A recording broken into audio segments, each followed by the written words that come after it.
Comme expliqué lors du 3e épisode de cette série, le maillot domicile de l'équipe de France période 2012-2013 a connu un final en apothéose contre l'Ukraine le 19 novembre 2013.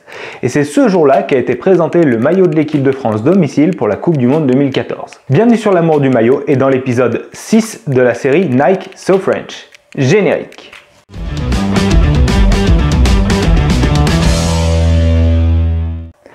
Avant de poursuivre la vidéo, n'hésitez pas à vous abonner et à activer les notifications en cliquant sur la petite cloche en dessous de l'écran. Cela vous permettra de recevoir les notifications quand les prochaines vidéos paraîtront.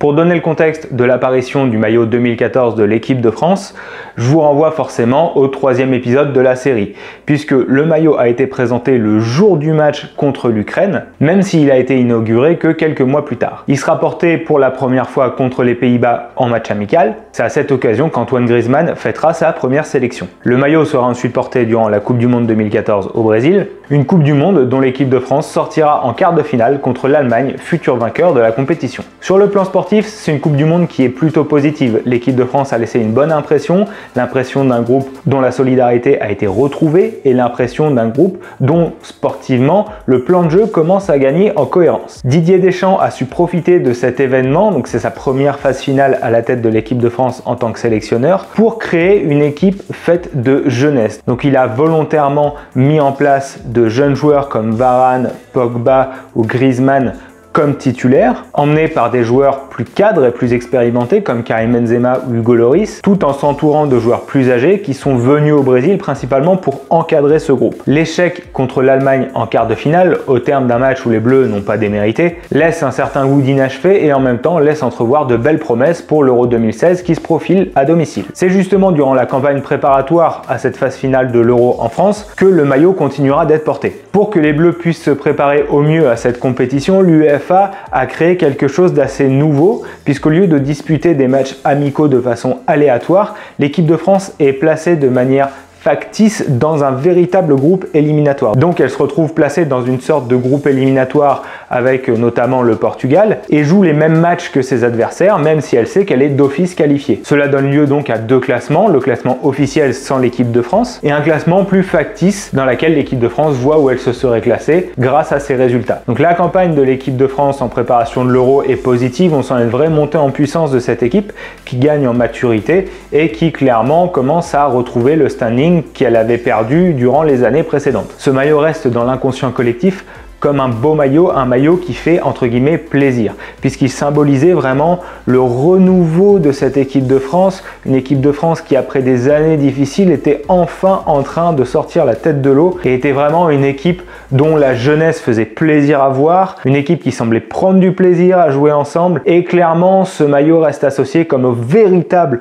renouveau des Bleus, un renouveau qui nous mènera au titre de champion du monde en 2018. Sur un plan purement stylistique maintenant, Nike marque ici un vrai retour au rétro. C'est un retour totalement assumé puisque Nike pour l'occasion change le logo de l'équipe de France. Le logo qui avait vu le jour en 2008 et qui était assez stylé, qui représentait un coq créé à partir de rubans, disparaît au profit d'un logo qui puise directement dans l'époque des Fontaine ou des Copa, un coq au look vintage qui est pour la première fois directement brodé sur le maillot player pour lui donner un aspect d'autant plus authentique. Il faut savoir pour l'anecdote que Nike avait fait la même chose pour le maillot des Pays-Bas à l'époque. La marque américaine avait repris un ancien logo des Pays-Bas, celui qui était porté dans les années 70, pour le remettre un peu au goût du jour et le broder sur le maillot des Oranges pour la Coupe du Monde 2014. Comme d'habitude entre le maillot player et le maillot réplica, il y a des différences. Donc là ici vous avez le maillot player. Comme pour les maillots précédents, il est coupé de façon plus slim pour mieux épouser la forme du buste. Cette fois les logos sont bel et bien brodés sur les deux versions, qui donnent un côté vraiment plus authentique au maillot. La patte de boutonnage au niveau du col est thermocollée pour un peu plus de légèreté. Le dos est strié selon un nouveau processus d'aération mis en place par Nike pour davantage de respirabilité. Et on retrouve des aérations découpées au laser sur les flancs comme pour l'édition 2012, mais cette fois-ci les aérations se font un peu plus discrètes et un peu plus fines. Et évidemment on a le col polo blanc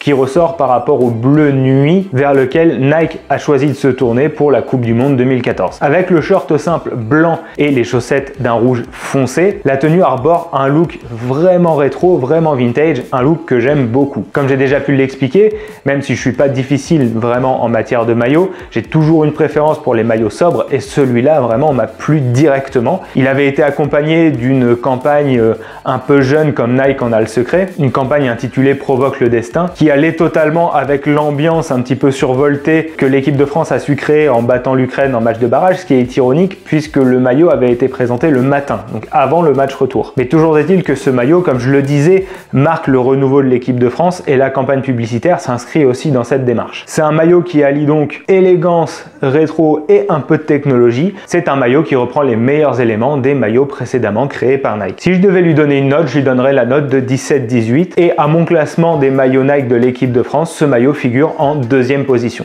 Voilà, merci à tous d'avoir regardé cette vidéo. N'hésitez pas à me dire en commentaire ce que vous pensez de ce maillot, puisque comme tous les maillots rétro, ils divisent, hein, ça a été le cas de la marinière également. Donc n'hésitez pas à me dire ce que vous en pensez en commentaire. En attendant, n'hésitez pas à aller me suivre sur Instagram, je vous mets l'adresse de mon compte en bas de l'écran. Abonnez-vous à la chaîne, likez, partagez à vos amis qui aiment le foot ou qui aiment les maillots. Et nous, on se retrouve dans le 7e et dernier épisode de la série Nike So French. Ciao!